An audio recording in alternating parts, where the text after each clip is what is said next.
आज संधि है। ओह, अब तो ठीक है। पल्स पूरी तो जिंदगी की है ना, संधि।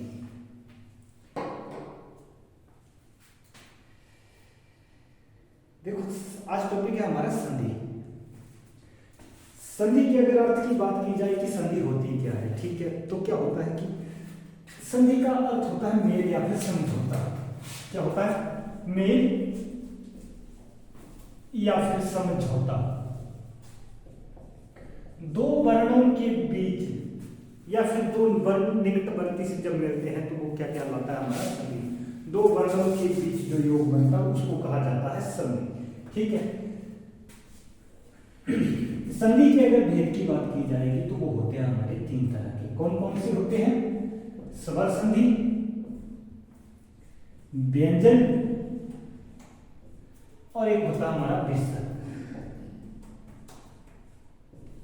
संधि के अगर भेद की बात की जाएगी तो वो होते हैं तीन तरह के। एक होता है हमारा स्वर संधि, दूसरा होता है हमारा व्यंजन संधि और तीसरा होता है विसर्ग संधि। संधि और संयोग में एक फर्क होता है। ठीक है, संधि और संयोग में क्या फर्क होता है वो देखो।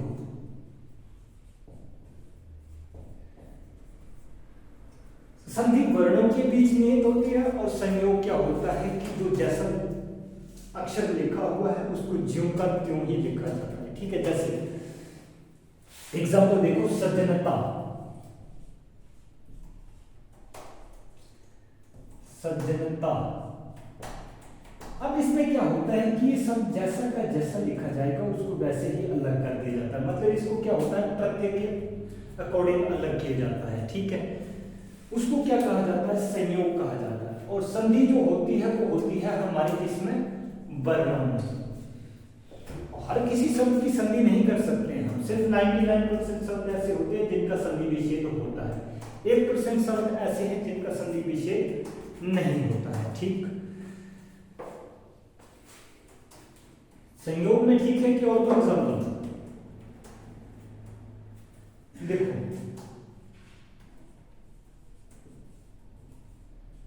अधिकता, संधि विच्छेद क्या हो गया? अधिक प्लस ता। संयोग में जो जैसा लिखा हुआ है सब वैसे ही लिखा जाता है, बस उसको क्या करते हैं हम, एक शब्द का निर्माण करते हैं और बाकी सेम वैसा ही ज्यों का त्यों लिखा जाता है। ठीक है, हाँ जी।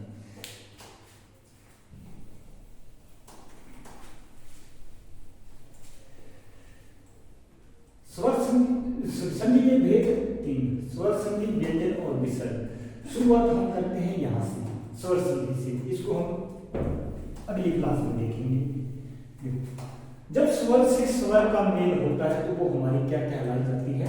स्वर संधि। और व्यंजन संधि में क्या था कि व्यंजन से स्वर का मेल होने पर क्या होता है? हमारा व्यंजन संधि कहलाई जाती है। ठीक है, हाँ। स्वर संधि के अगर भेद की बात की जाएगी तो वो होते हैं हमारे 5। देखो होते कौन कौन से हैं? दीर्घ स्वर हमने पढ़े थे, उनका दूसरा नाम था संधि स्वर। आते कौन कौन से थे उसमें, जिसमें क्या होता था?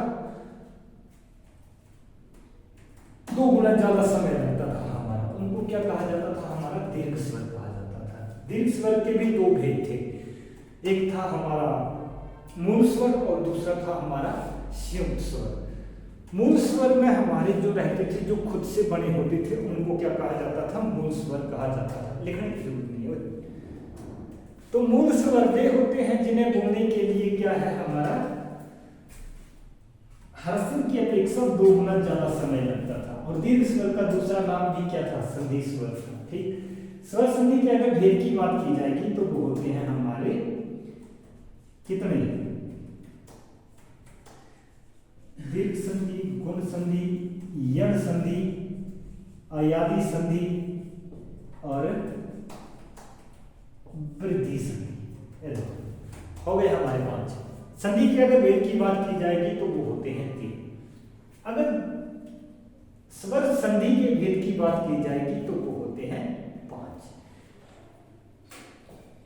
इसमें हमने एक चीज देखी थी कि जो हमारे स्वर थे वो आ, इ, ऊ, ऊ,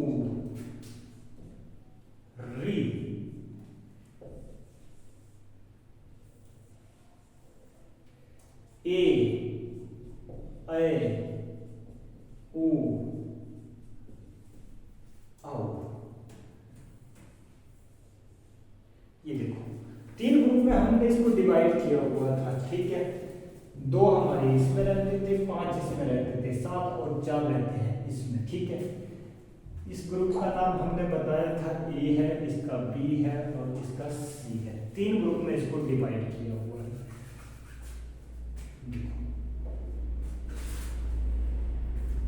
जैसे मैंने शब्द लिख दिया परमात्मा, संधि होने का भी एक नियम होता है, जहां से लगे कि हमें ठहराव मिल रहा है, मतलब दो शब्दों का निर्माण हो रहा है। संधि क्या करती है? दो शब्दों का निर्माण करती है। अगर दो नहीं करेगी तो वो एक शब्द जरूर बनाती है, ठीक है। और स्वर संधि की अगर बात हो रही है तो क्या होगा कि जहां से हमें लगे कि स्वर दे रखा है वहीं से संधि होती है हमारी, ठीक। देखो अब इसमें हमने शब्द लिख दिया है परमात्मा, तो संधि विच्छेद परम प्लस आत्मा, दो शब्दों का निर्माण हो गया, एक और दो। अब इसमें हमने देखा है कि जो हमारी अंतिम साउंड है वो किसकी रही है? अ की, क्योंकि हमारा व्यंजन क्या होता है? वह वर्ण जिन्हें बोलने के लिए क्या है, स्वर की सहायता ली जाती है, उन्हें क्या कहा जाता है? व्यंजन। अब यहाँ पे भी स्वर है और यहाँ पे भी स्वर है। जब स्वर से स्वर का मेल हुआ तो वो हमारी कौन सी संधि कहलाई? स्वर संधि कहलाई, ठीक है। और संधि करती क्या है कि दो शब्दों का निर्माण करती है। जैसे मान लो कि मैंने शब्द लिख दिया दूसरा, एक और बीकार, बी प्लस कार। अभी हम इसमें देखेंगे कि ये संधि कौन सी संधि का उदाहरण है और किस तरीके से है। जब भी इसका संधि विच्छेद हुआ तो एक शब्द ये बन गया और एक ये भी जुड़ गया। मैंने बोला था संधि दो शब्दों का निर्माण करती है, ठीक है। दो नहीं करेगी तो वो एक शब्द का जरूर करती है। अब इसमें जो ये चीज जुड़ी हुई है इसको बोलते हैं हम उपसर्ग, क्योंकि ये क्या है? शब्द नहीं है, ठीक है। तो शब्द से पहले जो चीज, अगर शब्द का निर्माण नहीं हो रहा है तो उसे क्या कहा जाएगा? शब्दांश। और ये चलते हैं हमारे उपशब्द में। दो शब्दों का जब निर्माण होगा तो वो हमारी संधि होगी, ठीक। इस वाले को याद रख लो, अभी इसकी जरूरत नहीं पड़ेगी क्योंकि अभी हमने करना है दीर्घ संधि, तो इसको मैं अभी मिटा रहा हूं, है ना। इसको देखते हैं बाद में, इसी लेक्चर में हो जाएगा बस, फिर इसको अच्छे से पढ़ाएंगे दोबारा। दीर्घ संधि की एक खास बात होती है कि इसमें चलता है हमारा बड़ा आ, बड़ी ई, बड़ा ऊ और री। इनको मूल स्वर भी बोल देते हैं हम ना। मूल स्वर पे होते हैं जो खुद से बड़े हो, ठीक। देखो शब्द हमने लिया था परमात्मा, देखो बन गया क्या? परम प्लस आत्मा। इसमें आ रही है हमारी अ की साउंड। अंतिम वर्ण कौन सा? हमारा अ। और इसमें जो हमारा पहला वर्ण है इसको बोलते हैं हम आ। कई बार क्या होता है कि हमने देखा होगा कि हम इस तरह से बोलते हैं इसको परम धन आत्मा, है ना। हिंदी में आपने सुना होगा कि इसको क्या बोलते हैं? धन। और पास में कई बार संधि विच्छेद करते हैं हम परम प्लस आत्मा, तो इसको बोलते हैं हम परम धन आत्मा, ठीक है। हाँ जी। अब अ और आ को मिलाने से हमारा क्या बना? तो ये बनता है बड़ा आ। अगर हमारा अंतिम वर्ण यहाँ पे अ हो और पहला वर्ण जो है वो भी अ हो तो वो हमारा बनता है क्या? बड़ा आ ही बनता है, ठीक है। एग्जाम्पल से देखें किस तरीके से होता है इसका। जैसे मतानुसार,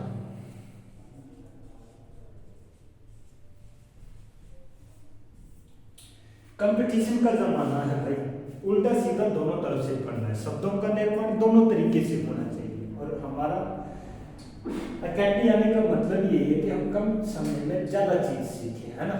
हाँ, तो मतानुसार का संधि विच्छेद जब हो जाएगा तो देखो संधि करनी क्या है? दो शब्दों का निर्माण, मत प्लस अनुसार। अब इसमें आ गया अंतिम वर्ण की साउंड अ, और इसमें पहला वर्ण है हमारा अ। जब अ प्लस अ मिलता है तो क्या करता है? ये बड़ा आ ही बनता है, ठीक है। हाँ, अगर हमारा अंतिम वर्ण बड़ा आ है और पहला वर्ण जो है वो भी बड़ा आ है तब भी ये क्या करेगा, बड़ा आ ही बनाता है। और उदाहरण किस संधि का माना जाएगा, ये हमारा दीर्घ संधि का। ठीक, अगला हमारा देखो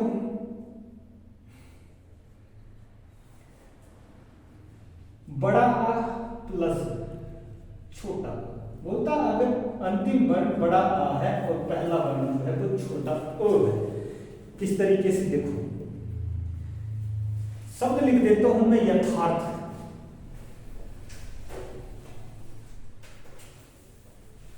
यथार्थ का संधि विच्छेद तो क्या हो जाएगा, यथा प्लस अर्थ। अब इसमें अंतिम साउंड जो है वो हमारी बड़ा आ है और इसमें पहला वर्ण ओ, तो बड़ा आ और बड़ा ओ को मिलाने से क्या बनता है हमारा, तब भी बड़ा आ ही बनता है। ये चीज चलती है हमारी चार कंडीशन में। ठीक है, आ के साथ भी वही होता है, ई के साथ भी वही होता है और ऊ के साथ भी वही होता है। जैसे इन दोनों से ले लेता हूं मैं कोई एक एग्जांपल, जैसे अभीष्ट। अभीष्ट का संधि विच्छेद देखो, अभी प्लस इष्ट। संधि की एक खास बात यह भी रही है कि अगर मात्रा बड़े में दी गई हो तो वो अपना रूप किस में चेंज कर लेती है, छोटे में। लेकिन कुछ एक शब्दों में, ठीक है, हर जगह वो चेंज नहीं होती है। कुछ एक शब्दों के साथ होता है कि मात्रा बड़े से छोटे में अपना रूप बदल लेती है। लेकिन शुद्ध वर्तनी के अकॉर्डिंग भी देखना उस शब्द को कि किस तरीके से क्या हो रहा है ना। अब इसमें आ रही है हमारी छोटी की साउंड, इसमें भी छोटा ई। तो ई के साथ भी वही कंडीशन फॉलो होती है और ऊ के साथ भी वही चीज फॉलो होती है। जैसे हमारा अगर अंतिम वर्ण छोटा ई है और पहला वर्ण बड़ा ई है तो क्या बनाएगा, बड़ा ई। अगर अंतिम वर्ण हमारा छोटा ई है और पहला वर्ण भी छोटा ई हो तो भी क्या बनाएगा, बड़ा ई ही बनाएगा। लिखने की कोई जरूरत नहीं है, अगर देखना चाहो तो आप खुद अपने नोट्स में बना सकते हो, है ना। अगर यहाँ पे अंतिम साउंड हमारी बड़े ई की है और पहला वर्ण भी क्या है, बड़ा ई है, तब भी क्या करेगा, ये बड़ा ई ही बनाएगा। ऊ के साथ भी वही चीज रहेगी। अगर मान लो कि यहाँ पे अंतिम साउंड बड़े ऊ की है और यहाँ पे भी बड़े ऊ की है तो ये ऊ ही बनाता है। एग्जांपल दे देता हूं मैं इसका किस तरीके से रहता है। जैसे बधूत्सव,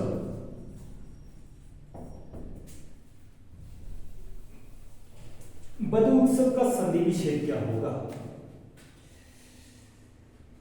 पढ़ाओ संधि जरा।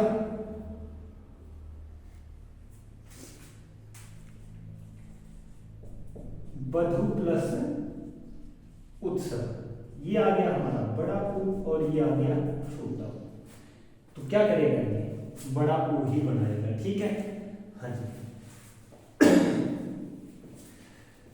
री के साथ क्या होता है हमारा कि इसमें चलता है सिर्फ एक ही कंडीशन में। जैसे पितृ ऋण, देखो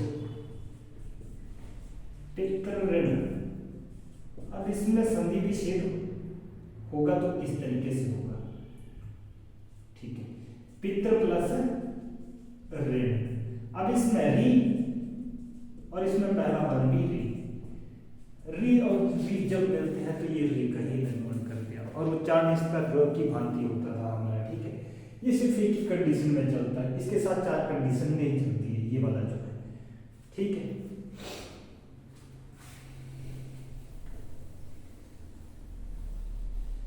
एग्जाम्पल आपके लिए रख देता हूं, आपने उसमें देखना है कि कौन सी संधि का उदाहरण है। ठीक है, हाँ जी। जैसे विद्यार्थी,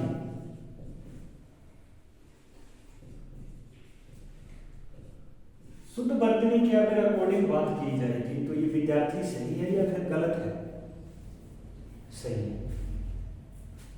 अगर मैंने शब्द लिख दिया विद्यार्थी तब भी सही है। अब इन दोनों में ज्यादा सही कौन है, अरे लड़का ये वाला ज्यादा सही माना जाएगा। हिंदी में इस तरह का कोई भी शब्द नहीं है, बना तो ये द और य के योग से है ना, विद्या। लेकिन शुद्ध वर्तनी की बात की जाएगी तो ये वाला ज्यादा सही माना जाता है। ठीक है, हाँ जी। पढ़ते तो हम इस तरह का ही आए हैं, इसमें कोई डाउट नहीं है। तो विद्यार्थी का संधि विच्छेद अगर देखा जाए तो कौन सा होगा? विद्या प्लस अर्थी। अब इसमें देखो साउंड किसकी आ रही है? बड़ा आ, और इसमें पहला वर्ण क्या कर दिया? इसमें दीर्घ संधि बना दी। ठीक, अगला है भुजा।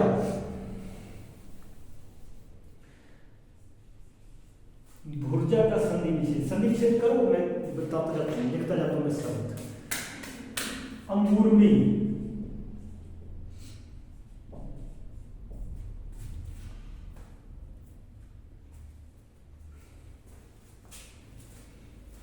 गिरीश,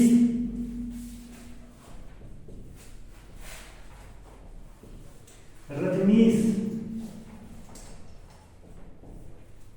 अगर किसी को कोई डाउट हो जब मर्जी कॉल कर सकता है ना, ऐसा कुछ नहीं है। पुस्तकालय, एग्जाम्पल इतने ही काफी है, बाकी आप अपनी अपनी बुक से देख लेना कि होता किस तरीके से है। ठीक है, हाँ जी। तो बढ़ाओ संधि विच्छेद जरा, ये देखो विद्यार्थी का संधि विच्छेद विद्या प्लस अर्थी। अब इसमें अंतिम साउंड किसकी है? बड़ा आ और पहला आ, तो ये दोनों करते क्या है? बड़ा आ बनाते हैं। भूर्जा, भू प्लस ऊर्जा। ठीक है, ये संधि विच्छेद। ऊर्जा शुद्ध वर्तनी में ऐसे ही लिखा जाएगा। कौन सा ऊ? छोटा बड़ा? बड़ा ऊ, छोटा सा शब्द है लेकिन पूछा बहुत बार गया है ये। ठीक है, भू प्लस ऊर्जा। अगला हमारा अंबूर्मी।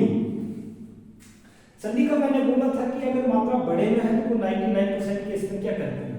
मात्रा को छोटे में ले लेती है अपना। ठीक है, ये देखो अंबु प्लस उर्मी। अब इसमें भी कौन सी मात्रा रहेगी? छोटे ऊ की, बड़े ऊ की? बड़े ऊ की। देख लेना उर्मी कैसे लिखा जाता है। यहां पे हमारा छोटा ऊ, यहां पे बड़ा ऊ। बताया क्या था, क्या बनाएगा? बड़ा ऊ ही बनाएगा। अगला है गिरीश। संधि विच्छेद। संधि दो शब्दों का निर्माण करती है, दो नहीं करेगी तो एक जरूर करती है वो। ठीक है, गिरी प्लस ईस। गिरी का अर्थ होता पर्वत, इसमें छोटा ई, इसमें बड़ा ई। जब मिल गए तो क्या करेंगे? बड़े ई का निर्माण। अगला है रजनीश। अब यहाँ पे मात्रा चेंज नहीं होगी। ठीक है, हमारी क्यों नहीं होगी? क्योंकि रजनी शुद्ध वर्तनी में कैसे लिखा जाता है? बड़ी ई की मात्रा के अकॉर्डिंग। तो रजनी प्लस ईश, यहाँ पे बड़े ई की मात्रा और यहाँ पे भी बड़ा ई, तो क्या करता है ये? बड़ा ई ही बनाता है। अगला है पुस्तकालय। कई बच्चे मुझे पूछ रहे थे, बोले सर संधि हमने करनी कैसे और हम कैसे पता लगाएं कि संधि करेंगे कैसे? देखो संधि ने किया क्या? दो शब्दों का निर्माण किया। अगर स्वर संधि की बात हो रही है तो कहां से होगा? जहां पे हमें लगे कि स्वर दे रखा हो। एक लॉजिक किसका ये? दूसरा, शब्द को बोलने से हमें जैसे लगे कि हमें ठहराव मिल रहा है, ठहराव, तो हम क्या करते हैं कि वहीं से संधि विच्छेद उसका करते हैं। जैसे इसको बोल के देखो पुस्तकालय, पुस्तक, रुका मैं कि नहीं रुका? तो वहीं से संधि हो गया इसका। जब एक शब्द का निर्माण हो गया है तो वहीं से संधि कर दो। पुस्तक प्लस आलय। अब इसमें ओ की साउंड है, ये भी आ है, तो क्या बढ़ाना? ओ प्लस आ क्या करता है? बड़ा आ बढ़ाता है। चलो अभी ये तो थी हमारी दीर्घ संधि।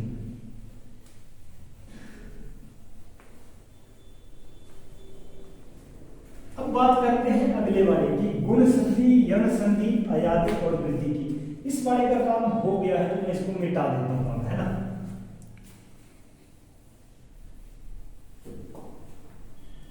अब देखो वो स्वर के साथ जो हमारी छेड़छाड़ हुई थी वो किस तरीके से हुई थी। देखो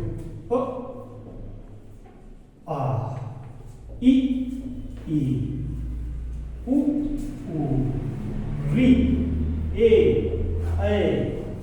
ओ औ।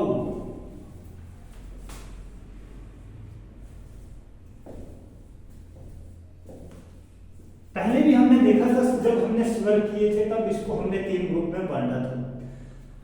इसका नाम था ग्रुप ए, इसका नाम था ग्रुप बी और इसका नाम था ग्रुप सी। दीर्घ संधि की बात हो गई थी जिसमें क्या था हमारा बड़ा आ, बड़ी ई, बड़ा ऊ और री। अब देखो इसमें होता क्या है, स्वर संधि की अगर भेद की बात की गई थी तो वो होते थे हमारे 5। दीर्घ संधि की बात होगी या उसको मैंने निकाल दिया था। अब बात आती है हमारी इन 4 की, मतलब 5 जो बच गए हैं वो। ठीक है, ये है हमारा ग्रुप ए, ये बी और ये सी। हाँ, अब इन तीनों ग्रुप में अगर मैं देखूं तो कौन सा रिपीट होगा, ए बी सी ए। देखा ना कभी परेड करते हुए 1 2 3 1 1 2 3 1। तो उसी तरीके से ये रिवीजन में चलता है 1 2 3 1 ए बी सी ए। तो अब हम इसको भी ए में ही लेते हैं फिर। ठीक है, जब हमारा अंतिम वर्ण क्या हो, ग्रुप ए का हो इन दोनों में से, और पहला वर्ण अंतिम वर्ण इस ग्रुप का और पहला जो होगा वो इस ग्रुप का, मतलब ए प्लस बी जब होगा वो हमारा कौन सी संधि का उदाहरण होगा, गुण संधि का। यण संधि में क्या होता है कि इसमें पहला ग्रुप अंतिम वर्ण जो है वो हमारा इस ग्रुप का होगा और पहला वर्ण जो होगा वो किसी भी ग्रुप का हो सकता है। इस वाले का भी हो सकता है, इस वाले का भी हो सकता है और इस वाले का भी हो सकता है। बस हमने ध्यान ये रखना है कि जो हमारा अंतिम वर्ण हो वो इन 5 में से किसी एक का हो। ठीक है, अगला है अयादी संधि। अयादी संधि में क्या होता है कि जो हमारा ग्रुप सी है उसका और इसके साथ भी वही कंडीशन चलती है, मतलब भिन्न स्वर अंतिम वर्ण के साथ पहले वाला वर्ण इसका भी हो सकता है, इस वाले ग्रुप का भी हो सकता है और इस वाले का भी हो सकता है। ठीक है, वो हमारी हो जाती है अयादी संधि। वृद्धि संधि में क्या होता है, ए प्लस सी, अंतिम वर्ण इस ग्रुप का और पहला वर्ण इस ग्रुप का होगा तो वो हमारे कौन सा हो जाएगा, वृद्धि संधि हो जाएगा। चलो एग्जांपल देखते हैं किस तरह से होता है। ठीक है, जैसे गंगोर्मी,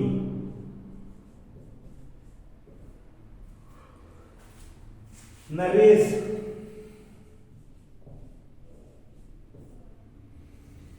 संधि विच्छेद भी करते जाओ साथ साथ में, है ना, कोई बात नहीं। सुरेंद्र, देवेंद्र,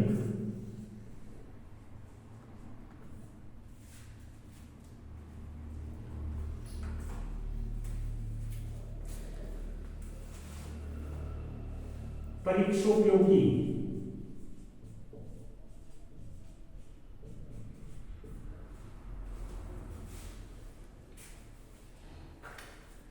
विरोचित,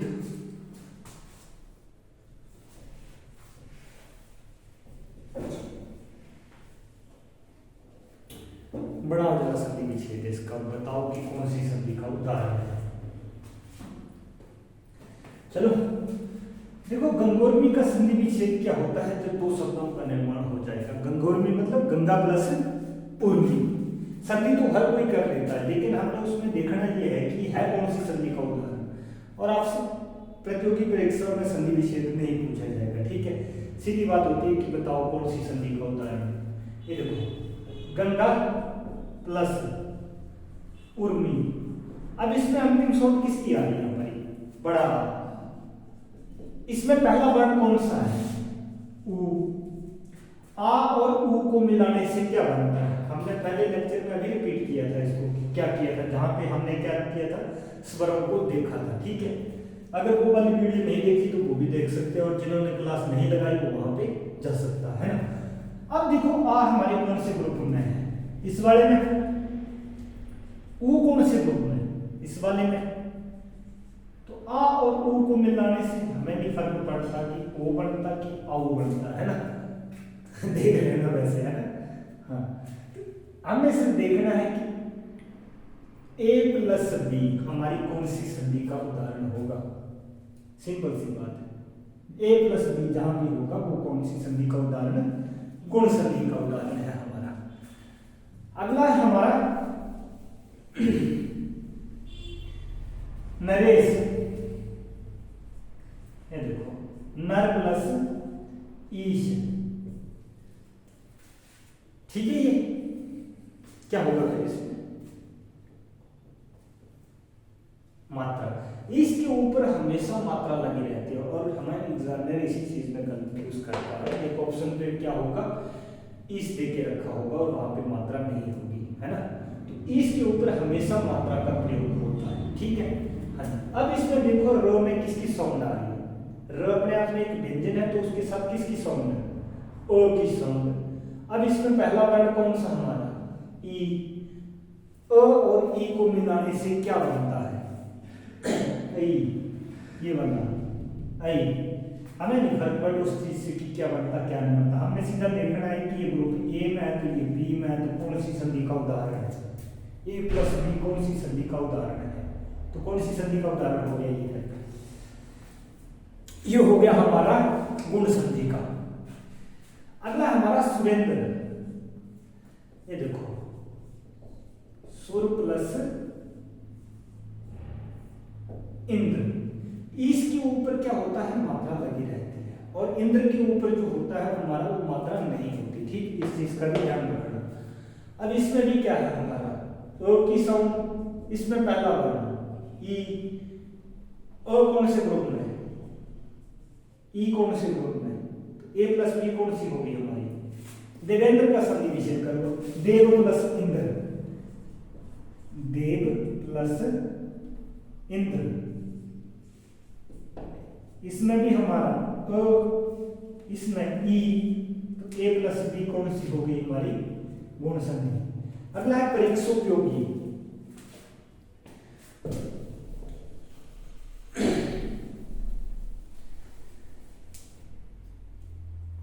संधि दोनों तरफ से हो सकती है अगर करने वाला करना चाहे तो। देखो ये गी, ये प, उपयोगी, परीक्षोपयोगी, इसमें इस तरीके से रहेगा ये, है ना। हाँ, यो परीक्षोपयोगी, तो इसमें क्या होता है हमारा दो शब्दों का निर्माण हो गया, परीक्षा प्लस उपयोगी। अब इसमें अंतिम साउंड किसकी आ रही है, बड़ा, इसमें पहला वर्ण कौन सा हमारा उ, तो ए प्लस बी कौन सी संधि होगी हमारी, दो शब्दों का निर्माण हो गया है। परीक्षा उपयोगी संधि विच्छेद हो गया इसका, परीक्षा प्लस उपयोगी, तो इसमें अंतिम साउंड आ की आ रही है, इसमें पहला वर्ण उ है, आ हमारे कौन से ग्रुप में, ए में, और उ कौन से ग्रुप में है, बी में, है ना। तो कौन सा ए प्लस बी कौन सा हो गया हमारा गुण संधि। अगला बचता है हमारा वीरोचित, ये देखो वीर प्लस उचित। संधि का अगर पहचानने का तरीका देखना हो हमने कि किस तरीके से हमारा संधि विच्छेद ठीक हुआ है या फिर नहीं, तो इस तरीके से आपको देखना पड़ेगा कि आ और उ के योग से क्या बनता है ना। तो आ और उ के योग से बनता है औ, बोल के देख लो औ। और जब ये मात्रा इस रूप में प्रयोग होती है परीक्षो, तो इस वाले का 99% केस में क्या होता है, अस्तित्व जो होता है वो खत्म हो जाता है। अब इसको बढ़ा के देख लो, परीक्षोपयोगी, परीक्षोपयोगी, ठीक है। वीर उचित, ये देखो वीर प्लस उचित, अंतिम साउंड किसकी, अ की, पहला वर्ण उ। अब अ और उ को मिलाने से क्या बनता है हमारा औ। तो जब हमने इस मात्रा के रूप में इसको प्रयोग किया तो ये वाली चीज ऑटोमेटिकली खत्म हो जाती है अपने आप, है ना।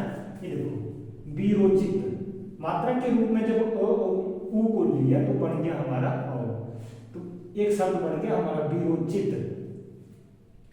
तो संधि विच्छेद क्या हुआ इसका, वीर प्लस उचित। अब अ कौन से ग्रुप में, ए में, उ कौन से ग्रुप में, बी में, तो बढ़ गया हमारा गुण संधि का उदाहरण। अभी टाइम ज़्यादा हो गया है, बाकी हम अगली क्लास में देखेंगे इसको, अगले पार्ट में कर देंगे इसको, ठीक है। जो हमारा बचता है ये गुण यण, गुण हो गया यण, अयागी और वृद्धि, इसको हम अगले लेक्चर में देखते हैं और पूरा सेट के साथ, ठीक है। आज के लिए इतना ही काफी है, ठीक है।